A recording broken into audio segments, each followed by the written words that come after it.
بسم اللہ الرحمن الرحیم۔ باب صلاۃ الخوف، یہ باب ہے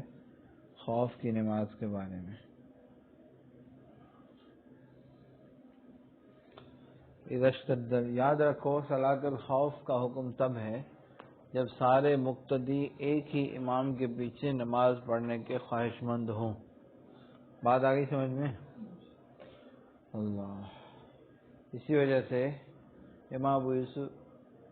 جیسے صحابہ کرام سارے اس بات کے خواہش مند تھے کہ ہم حضور صلی اللہ علیہ وسلم کے پیچھے نماز پڑھیں، تو اس صورت میں امام جو ہے دو جماعتیں بنائے گا، ایک جماعت امام کے پیچھے نماز پڑھے گی، ایک جماعت دشمن کے سامنے ہوگی،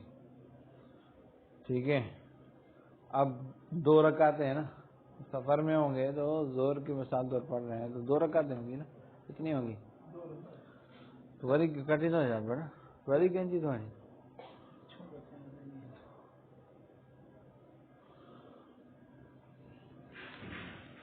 بات آ گئی سمجھ میں؟ تو امام کیا ہے، دو جماعتیں بنائے گا، ایک جماعت امام کے ساتھ نماز پڑھے گی اور ایک جماعت جو ہے وہ دشمن کے سامنے کھڑی ہوگی، ٹھیک ہے۔ اب جب ایک رکعت پوری کر کے دوسرا سجدہ کر کے اٹھے گا امام، تو یہ جماعت جو ہے وہ چلی جائے گی دشمن کے سامنے اور دوسری جماعت تھی وہ آئے گی امام کے پیچھے، سمجھا؟ اور وہ امام دوسری رکعت جب پوری کرے گا، سلام پھیرے گا، تو اس ٹائم یہ والے چلے جائیں گے دشمن کے سامنے، وہ والے واپس آئیں گے اور اپنی نماز پوری کریں گے، لیکن وہ بغیر قرات کے نماز پوری کریں گے کیونکہ وہ افتتاحی تکبیر کے میں امام کے ساتھ شریک تھے، تو لہذا وہ کیا ہے، گویا کہ حکمن وہ امام کے پیچھے ہیں تو قرات نہیں کریں، پھر یہ امام چلا گیا ختم، پھر یہ سلام پھیر کے دشمن کے سامنے چلے جائیں گے، پھر وہ جماعت آئے گی اور وہ یہاں پر آ کے نماز اپنی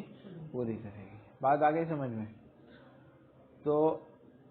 جب ایک امام کے پیچھے پڑھنے کا خواہش نہ ہو تو پھر تو الگ الگ پڑھیں گے نماز، ایک جماعت نماز پڑھے، آدھے لوگ نماز پڑھ لیں اپنی پوری، پھر وہ دشمن کے سامنے چلے جائیں، پھر دوسرے آئے وہ پوری پڑھ لیں، بات ختم، ایک ایک رکعت پڑھنے کی کوئی ضرورت نہیں ہے، سمجھ میں آئی بات نا؟ اسی وجہ سے امام ابو یوسف رحمۃ اللہ علیہ فرماتے ہیں کہ اس دور میں صلاۃ الخوف کا حکم نہیں ہے، کیونکہ وہ دور تھا کہ صحابہ سارے حضور کے پیچھے نماز پڑھنا چاہتے تھے، اب الگ الگ پڑھیں گے، بات ختم،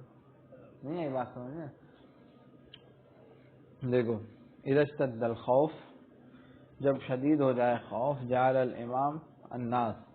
بنائے گا امام لوگوں کی دو جماعتیں، ایک جماعت علی وجہ العدو دشمن کے سامنے، وطائفۃ خلفہ اور ایک جماعت اس کے پیچھے نماز پڑھے گی، فیصلی بہذہ الطائفہ رکعۃ، پس پڑھائے گا وہ اس جماعت کو، اس ٹولے کو ایک رکعت، وسجدتین اور دو سجدے کرے گا، فاذا رفع راسہ من السجدۃ الثانیہ، اور جب اٹھائے گا اپنا سر دوسرے سجدے سے، مضت هذه الطائفہ الی وجہ العدو، چلی جائے گی یہ جماعت دشمن کی طرف، وجاءت تلک الطائفہ اور آئے گی وہ جماعت، فیصلی بہم الامام رکعۃ، پس پڑھائے گا ان کو امام ایک رکعت، وسجدتین اور دو سجدے کرے گا، اور تحیات پڑھے گا اور سلام پھیرے گا، ولم یسلموا، مقتدی سلام نہیں پھیریں گے، وذهبوا الی وجہ العدو اور وہ چلے جائیں گے دشمن کے سامنے، وجاءت الطائفۃ الاولی اور آئے گی پہلی جماعت، وصلوا رکعۃ، بس وہ ایک رکعت پڑھیں گے اور دو سجدے کریں گے، وحداناً اکیلے، لیکن بغیر قرات، بغیر قرات کے، لأنہم لاحقون، کیونکہ وہ کیا ہیں، لاحق، مدرک، وہ مسبوق نہیں، وتشہدوا اور تحیات پڑھیں گے اور سلام پھیریں گے، ومضوا اور چلے جائیں گے الی وجہ العدو دشمن کے سامنے، وجاءت الطائفۃ الاخری اور آئے گی دوسری جماعت، وصلوا رکعۃ وسجدتین بقراءۃ اور وہ پڑھیں گے ایک رکعت اور دو سجدے قرات کے ساتھ، لأنہم مسبوقون، کیونکہ وہ کیا ہیں، مسبوق، وتشہدوا اور وہ تحیات پڑھیں گے اور سلام پھیریں گے، واصل فی، اور اصل اس میں روایت ہے ابن مسعود رضی اللہ تعالیٰ عنہ کی ہے کہ بے شک نبی پاک صلی اللہ علیہ وسلم نے پڑھائی خوف کی نماز اس صفت پر جو ہم نے کہی، ثابت تو صلاۃ خوف قرآن سے ہے نا، کس سے؟ اور امام ابو یوسف رحمۃ اللہ علیہ اگرچہ انکار کرتے ہیں اس کی مشروعیت کا ہمارے زمانے میں، تو وہ محجوج علیہ، ان پر دلیل وہ ہے جو ہم نے روایت کی۔